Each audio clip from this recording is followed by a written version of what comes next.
हिंदुस्तान में बने शुद्ध देसी हथियारों और लड़ाकू विमानों की ताकत से उपजी गूंज दुश्मनों के कान तक भी जरूर पहुंची होगी। ऐसा पहली बार हुआ कि भारतीय सेना के तीनों अंग यानी थल सेना, जल सेना और वायु सेना ने साथ मिलकर विराट युद्धाभ्यास किया। जाहिर है कि सामरिक दृष्टि से इस भारत शक्ति को देखकर चीन को नींद नहीं आ रही होगी।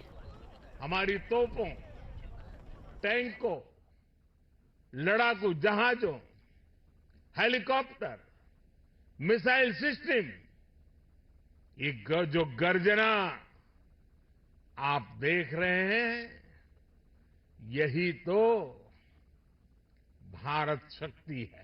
और इसका कमाल देखिए कि पोखरण में भारत की स्वदेशी सैन्य शक्ति का यह प्रदर्शन उस वक्त हुआ जब अरुणाचल प्रदेश में प्रधानमंत्री नरेंद्र मोदी के दौरे से चीन को मिर्ची लगी हुई है। दरअसल शनिवार को प्रधानमंत्री नरेंद्र मोदी अरुणाचल प्रदेश के दौरे पर थे, जहां उन्होंने सेला सुरंग का उद्घाटन किया। इस सेला सुरंग के बन जाने से चीन क्यों तेल मिला उठा है, उसको जानने के लिए सेला सुरंग की खासियत जान लीजिए। तेजपुर से तवांग को जोड़ने वाली सड़क पर यह सुरंग 825 करोड़ रुपए की लागत से बनी है। इस पहाड़ी सुरंग का पहला हिस्सा 980 मीटर लंबी सिंगल ट्यूब है, जबकि सुरंग का दूसरा हिस्सा 1555 मीटर है, जिसमें एक इमरजेंसी टनल की भी व्यवस्था है। इसके पूरा बन जाने से तवांग के जरिए चीन सीमा की दूरी 10 किलोमीटर घट जाएगी। सेला सुरंग के जरिए हर मौसम में सीमा तक जाने के लिए सेना को बेहतर कनेक्टिविटी मिल जाएगी। इसीलिए चीन तिलमिलाया हुआ है।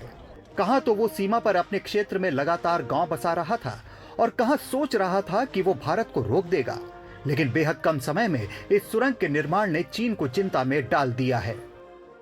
एक दुर्भाग्य ये रहा कि जिन्होंने दशकों पर देश पर शासन किया, वो देश की सुरक्षा को लेकर गंभीर नहीं रहे। सेना के पास इतने दिनों का गोला बारूद बचा है, ऐसी चिंताएं सामने आती थी। उन्होंने हमारी ऑर्डिनेंस फैक्ट्रियों को बर्बाद कर दिया था। हमने इन्हीं ऑर्डिनेंस फैक्ट्रियों को जीवनदान दिया, उन्हें 7 बड़ी कंपनियों में बदला। चीन काफी अरसे से अरुणाचल प्रदेश को अपना हिस्सा बताता है। चीन इस इलाके को अपना दक्षिणी तिब्बत बताता है और इसको जांगनान का नाम दे रखा है। चीन ने अरुणाचल प्रदेश में प्रधानमंत्री नरेंद्र मोदी, रक्षा मंत्री राजनाथ सिंह और गृह मंत्री अमित शाह की यात्रा का लगातार विरोध किया है। वही विरोध आज भी जारी है। देखो, जो चीन है वो कहता है पूरा अरुणाचल प्रदेश चीन का हिस्सा है और अरुणाचल प्रदेश को साउथ तिब्बत कहता है। तो जब भी कभी प्रधानमंत्री या प्रेसिडेंट या कोई और मिनिस्टर विजिट करते हैं अरुणाचल प्रदेश में, तब चीन उसके लिए एक प्रकार से अपनी प्रोटेस्ट करता है। मगर ये साफ है कि अरुणाचल प्रदेश भारत का हिस्सा था, भारत का हिस्सा है और भारत का हिस्सा रहेगा। चीन एक ऐसा देश है जिसका सीमा विवाद उसके हर पड़ोसी देश से है। उसकी अतिक्रमण वाली नीति के कारण ऐसा है। भारत चीन के साथ 3488 किलोमीटर लंबी सीमा साझा करता है।